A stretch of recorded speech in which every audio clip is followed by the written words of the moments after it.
Olá, gente. Mais uma vez estamos aqui chegando para mais uma avaliação de relatório gerencial. Dessa vez, o relatório gerencial a ser lido, né? As informações pela gente vai ser o do LVBI 11. Ele é um fundo gerido pela Pátria, administrado pelo BTG Pactual, do tipo tijolo, tá? Gestão ativa do segmento logístico. Ele é um fundo que tem por objetivo a obtenção de renda e ganho de capital através de um investimento de, no mínimo, 2/3 do seu patrimônio líquido diretamente em imóveis ou direitos reais sobre imóveis do segmento logístico ou industrial, bem como indiretamente através de ações ou cotas de sociedades de propósito específico, cotas de fundo de investimento imobiliário e cotas de fundo de investimento em participações. O que isso significa? Significa que se ele tivesse R$ 100, desses R$ 100 ele tem que investir no caso, seu objetivo, ele deveria investir no mínimo 66,6% do seu valor nos imóveis ou em direitos reais sobre imóveis. Então, aqui no caso, a gente tem o resumo do cenário de fundos imobiliários, onde a gente tem, por exemplo, o IFIX, né? Renovou a marca histórica, encerrou o mês aos 3.589 pontos, perdão. O índice avançou mais de 3,3%, sustentado principalmente pelo bom desempenho dos fundos de tijolo, que subiram 4,3%, e os de papel, que subiram 1,4%, tá? Na primeira quinzena teve um destaque para desaceleração do PIB no segundo trimestre e a deflação do IPCA de agosto, ou seja, o IPCA baixou. Nos comentários da gestão, em setembro de 2025, né, o fundo apresentou uma receita de 86 centavos por cota, o que levou a um resultado de 75 centavos por cota, o que não teve impacto não recorrente no resultado do fundo, ou seja, não teve amortização, não teve pagamentos ou vendas de imóveis, né? Então, isso daqui é o resultado do fundo mesmo, que o fundo apresentou, tá? A gente tem aqui, ó, em agosto, a Engage Eletro assumiu o módulo desocupado pela Nestlé na Extrema, né? Então, a vacância permaneceu em 1,7% física e 0% financeira, ou seja, não tem ninguém devendo o fundo, né? Dos que estão ocupando os galpões logísticos do fundo. Então, no caso, a gente vai ter também a devolução do módulo ocupado pela Solística em Extrema, programada para outubro de 2025. Ou seja, em outubro de 2025 a gente vai ter a saída de um inquilino e o distrato da Elfa Medicamentos no ativo Aratu, com saída prevista para janeiro de 2026. Então, no caso, em 2026, a vacância física ela vai subir para 3,6%, caso a gestão não consiga trazer nenhum inquilino para esse imóvel. Porém, aqui a gente está vendo que a equipe comercial já está atuando, né, nesses dois casos. Aqui a gente tem alguns indicadores financeiros, como o patrimônio líquido do fundo, né, e a cota patrimonial. A cota patrimonial ela está em 117,65, porém ele está sendo cotado no final do mês passado a R$ 108,71, com um valor de mercado de R$ 1.752.200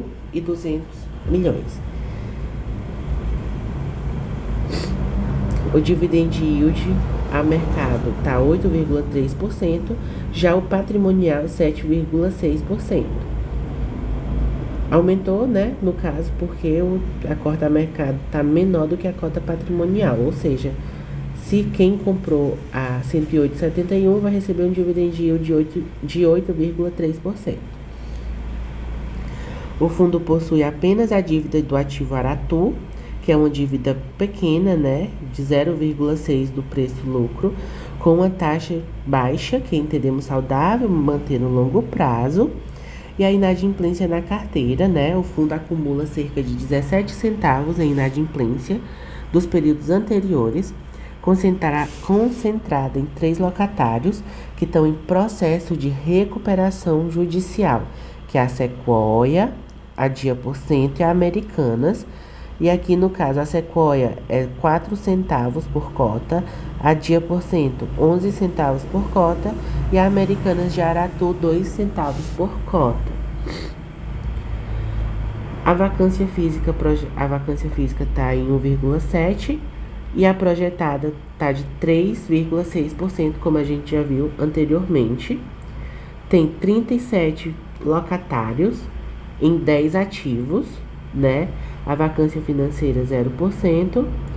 No caso, ele está recebendo R$ 2.722 por cada metro quadrado que ele tem de alocação. E a gente vê que ele tem 517.912 metros quadrados, tá?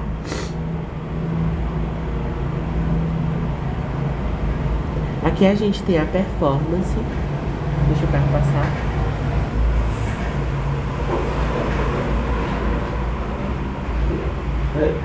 Passou o carro de uma empresa de pedra e fez muito barulho.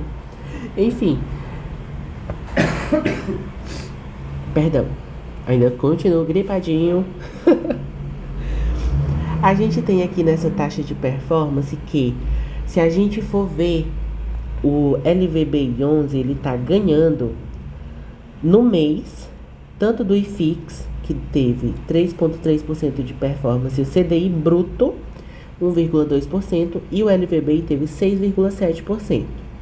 Em 2025, a gente tem um resultado acumulado do LVBI de 20,1%, que está ganhando do IFIX, que está 15,2%, e do CDI bruto, 10,4%. Desde o início, o LVBI 11 acumulou 99,5% de rentabilidade de performance, enquanto o IFIX acumulou 57,6% e o CDI bruto 78,1%. E ao ano, desde o início, o LVBI 11 tem uma performance de 10,7%, que é maior do que o CDI bruto, que está 8,9%, e do que o IFIX, que está 6,9%. Ou seja, o fundo imobiliário está ganhando do IFIX e do CDI bruto em todos os recortes, né, que foram feitos aqui pela Pátria.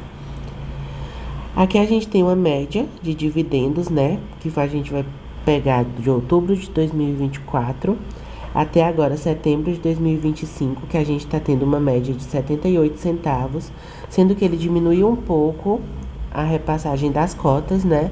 Em fevereiro de 2025 ele ainda continuava distribuindo 83 centavos, porém agora a partir de março até setembro ele está distribuindo 75 centavos. Aqui no gráfico ao lado a gente tem o dividend yield anualizado, representado em laranja, e o dividend yield anualizado da cota azul.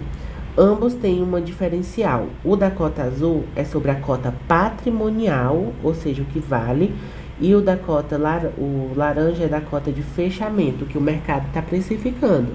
Então, a gente pode ver que sempre a gente está tendo aqui uma relação de alta da cota de fechamento, o dividend yield sobre a cota de fechamento, com relação à cota patrimonial. Ou seja, isso quer dizer que ele está vindo sendo negociado a preços mais baratos do que ele vale, né?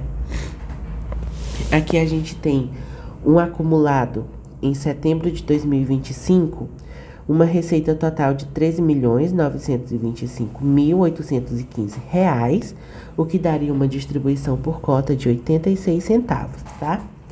A gente teve algumas despesas imobiliárias e operacionais que resultaram em uma despesa líquida de R$ 1.864.561, gerando aqui um resultado distributível de R$ 12.061.254. O resultado distribuído daqui foi R$ 12.088.924. tá? Aqui pode ser também por conta de alguma da caixa, né, que ele mantém no fundo e tudo, para poder ter uma reservinha, uma gordurinha para ele queimar quando o resultado for um pouco abaixo, né? Imagino eu que 1 centavo desses 75 centavos venha da caixa, né? Então, no caso aqui, a gente tem mais um balanço patrimonial. O fundo fechou o mês aproximadamente com 96% dos ativos em imóveis, levando em conta que o fundo detém o ativo SBC através de um fundo imobiliário, e aí tem 2% em LCI e 2% em caixa, como eu falei. O fundo mantém apenas a dívida do ativo Aratu, sendo que nesta data o saldo devedor é de 12 milhões, que representa 0,6% do preço líquido, né? Com vencimento em 2032 a uma taxa de IPCA mais 1,4% ao ano. Acho que não tem mais nenhuma como que eu posso dizer, informação relevante aqui para me passar para vocês. Tem. Ó, aqui na carteira de ativos, a gente pode ver que ele tem 10 ativos, certo? Como ele mesmo diz. Porém, desses 10 ativos, a gente tem uma maior concentração de 22,5% no ativo de extrema, 15,6% no SBC, 11,9% Aratu, 10,4% Jandira, 9,9% em Betim e 8,4% em Araucária. Desses 10 ativos, apenas um ativo está tendo vacância física, que é o ativo de Cajamar, que tem uma vacância física de 26,3%, o que no total da carteira representa 1,7%, tá? Vamos ver agora só como ele está sendo negociado. Abrindo aqui o Investidor 10, a gente pode ver que o fundo ele abriu hoje na Bolsa de Valores com uma cotação de R$ 105,64, com um preço sobre valor patrimonial de 0,90, está sendo descontado 10%, uma variação de 16,05% na relação da cota a um ano atrás, com uma liquidez média diária de 2,280 milhões, que significa o quê? Isso aqui é a divisão de como as pessoas elas compram e vendem, ou seja, ele está sendo negociado todos os dias na bolsa com 2,28 milhões de reais. O dividend yield nos últimos 12 meses, aqui está 8,79%, porém cada pessoa tem seu dividend yield de acordo com o valor da cota que foi pago, tá?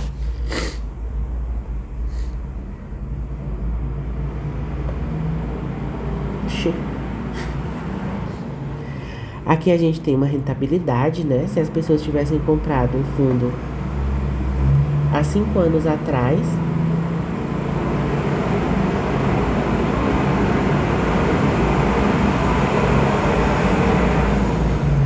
o mesmo caminhão da empresa de pedreira que passou de volta, enfim. Teria um retorno, uma rentabilidade de 38,88%. A rentabilidade real ficaria 3,54%. 2 anos atrás comprando, a rentabilidade 9,30%. A rentabilidade real 0,04%. 1 ano atrás, rentabilidade 16,05%. Real 11,39%. 3 meses atrás, 7,54% rentabilidade. A real ficaria 7,03%. 1 mês atrás ficaria negativa a rentabilidade de 0,88%, tanto na rentabilidade quanto na real. Que a gente tem mais uns tipos de informação, mas eu já falei para vocês, então não vou me apegar muito com ele, né? Aqui a gente tem a relação do LVBI com os índices, que vocês podem estar vendo aqui, ó. No mês 11 de 2025, o IFIX está 13,88%, o LVBI 11 está 9,30%, está perdendo do IFIX. Aqui o CDI estaria 24,60%. Já faz um tempinho que eu estou notando que o Investidor 10 não está atualizando aqui o CDI, acho que deve ser algum bug do site. Comparando com outros fundos, né? A gente vê que o fundo maior com relação a patrimônio é o HGLG. Em seguida vem o vem o BTLG, depois o XPLG, depois vem o LVBI e depois vem o GGRC. Ou seja, ele está em quarto lugar nos de maior patrimônio.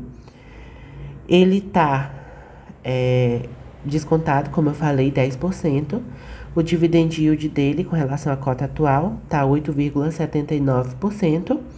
Porém, ele está perdendo aqui para alguns outros fundos, né? Como o GGRC11, como o XPLG, o BTLG e o VILG, tá? Aqui a gente tem a porcentagem distribuída. No mês de outubro, foi distribuído 0,71%, né, do valor arrecadado.